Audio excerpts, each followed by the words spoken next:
Alors je suis partie à Shanghai il y a quelques jours, à la mi-novembre, pour participer au forum THNS, les 10 ans du forum THNS, à l'université de Tongji, à Shanghai.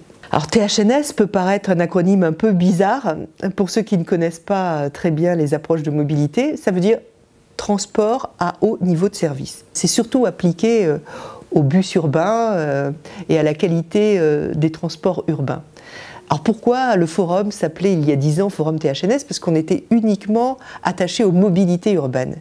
Et puis ça s'est développé et on est passé non seulement à la mobilité, mais à l'ensemble de la ville et plutôt à sa vision durable. Le gouvernement chinois a lancé carrément des villes complètes construites en développement durable.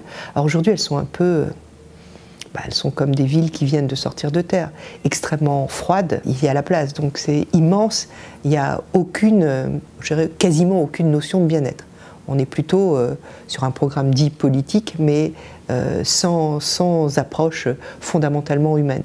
C'est en train de se mettre en place, mais comme toute chose, ça va prendre un certain temps. Ce qui est intéressant aujourd'hui dans la relation du forum THNS, c'est qu'effectivement on peut partager, ne serait-ce que des expériences, des usages, des bonnes pratiques. Et ça se fait d'une façon assez tranquille et ouverte, parce que c'est dans un cadre universitaire, pas forcément dans un cadre marchand.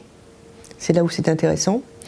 Et ça nous permet de travailler non seulement avec malgré tout des entreprises, mais aussi avec des étudiants et avec des professeurs qui font travailler des laboratoires de recherche, particulièrement sur le développement durable, sur la mobilité, même sur le bien-être et même sur le design de la ville. La mobilité ne peut pas être seulement internationale et partout pareil. Je dirais qu'on ne sert pas des usages identiques dans chacun des pays.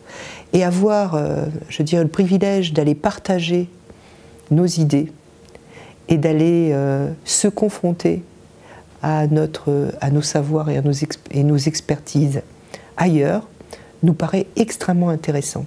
Ça nous permet, d'une façon un peu pointue, d'aller visiter des installations, des nouvelles installations.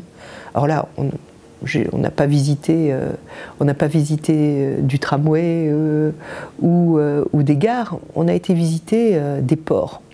Les nouvelles installations portuaires de Shanghai, en particulier le port en eau profonde, avec toute une autre approche de la mobilité.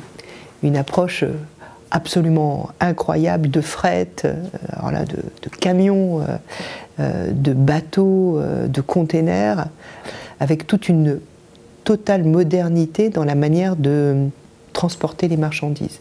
Et je trouve que pour nous, il est intéressant de ne pas seulement avoir une lisibilité du transport des personnes, mais pour comprendre encore mieux le transport des personnes et la qualité culturelle qu'on peut leur donner, eh bien, il faut aussi comprendre le transport des marchandises, le transport des frets et comment tout cela circule. En fin de compte, nous travaillons d'une façon générale sur la fluidité et la mobilité, et c'est vraiment ça qui nous intéresse.